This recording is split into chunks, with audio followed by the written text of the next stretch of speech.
Hello, Joe-san. My name is Matt. I've been thinking for a while about doing some Wing Chun instruction or training or information videos.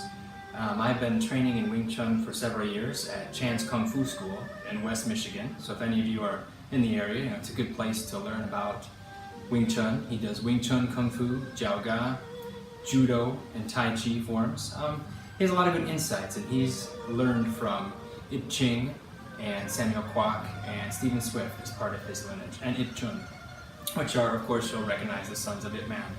So Wing Chun, what I figured in doing some of these videos is, let's say you want to learn Wing Chun, or let's say you do a different style like boxing or Muay Thai or Jiu-Jitsu or something else, and you just want to learn some more concepts or principles that you could blend in with your other arts.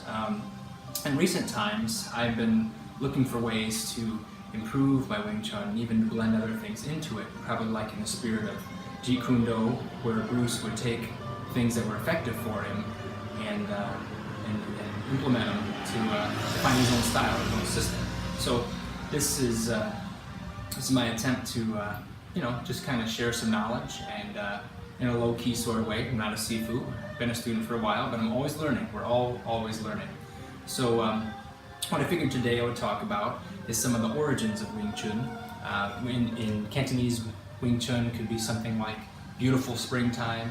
Legend has it that in the past, one of the Chinese governments was trying to overthrow the Shaolin temple and set it on fire and kill the monks, and some of them escaped.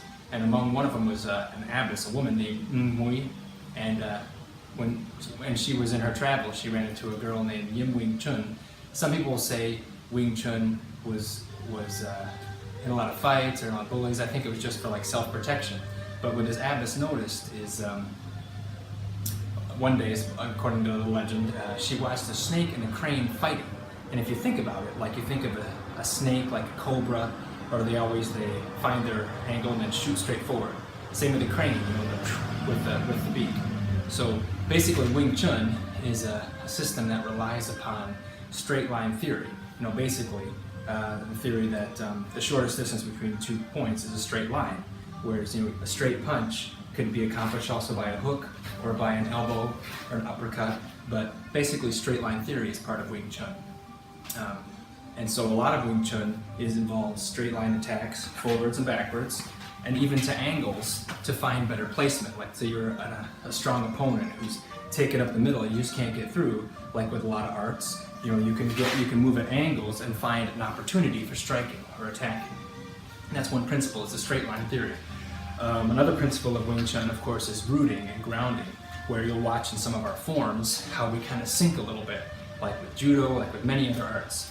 Rather than having a high center of gravity, you have a little bit lower center of gravity, just kind of wherever you are, you can just find your center back again, and it gives you rooting and power from the ground, as well as balance and stability and strength. All right, so there's rooting. You'll notice sometimes too, when we do different forms like the Sulum Tao, we'll see people lean back a little bit with their hips out as they sink down. Obviously, this is not the way a fighting form or stance, but it's to train the rooting and the balance and stability. All right, Wing Chun, sound line theory.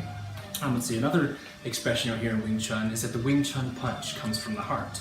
It comes from the center of your chest out. And there also is at least a dual meaning in there, because some of it is also the spirit. The punch comes from your heart, comes from your internal power. Because as we'll talk about in many of these videos about technique, but also about principles of Wing Chun. Like I mentioned, the punch straight from the heart. So whatever direction you are, you're always finding the center. If you get off center, you find the center again. Your arms are out, you come back to the center. The different forms do this. Sulum Tao does this. Chum Kyu does this, finding a bridge. Sulum Tao's little idea. Chum Kyu's finding a bridge. And then Bu Ji, where some people would say, there's a saying, Bu Ji does not go out the door.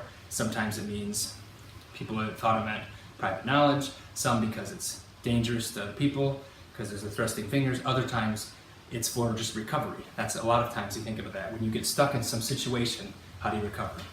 Now, there are different theories and there are different schools and disputes among Wing Chun people. My goal is simply to talk about some of the things I've learned, and see if you can add to your learning, and we could grow together and just improve and make better what we know, or even take it to the next level.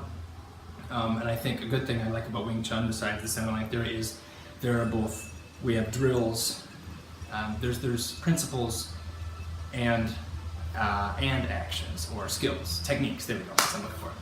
Principles and techniques. We may have a Tan Sao, Pak Sao, Bong Sao, different specific techniques, but there are also principles. There may be a lot of times, depending on how you're standing or the situation, you may have to modify the technique for the situation.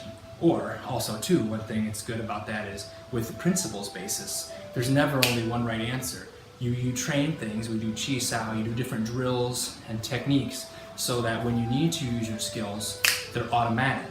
And so if someone asks you what you did, you might say, well, I don't remember, I just acted. So the goal is to eventually train that feeling, train that instinct, train that mobility and skill, so that when you need to use those skills, you can just do it. So that's kind of what I'm looking for this intro video, to talk about Wing Chun, and now to take it into other videos to help you. Like, let's say you want to learn Wing Chun from the beginning, all the parts of it, fine. Or if you want to just modify, take what you need, go ahead. It's laid back here. Another thing, if you want to put comments at the bottom of things you'd like to talk about or discuss or learn about, just put them in the comments and let me know. Right now, from time to time, I'll have just me doing videos, but I like to get other people from the school in them too, so we can show you different drills and applications. We could work on things here too, with the wall bag, and we've got the wooden dummy there, we've got the bat jump do knives, the long pole over there. So just various concepts and principles that maybe in the process of talking about them, it'll expand my knowledge as well as yours, and yeah, we'll see what we can learn and how it goes. All right, thanks for watching.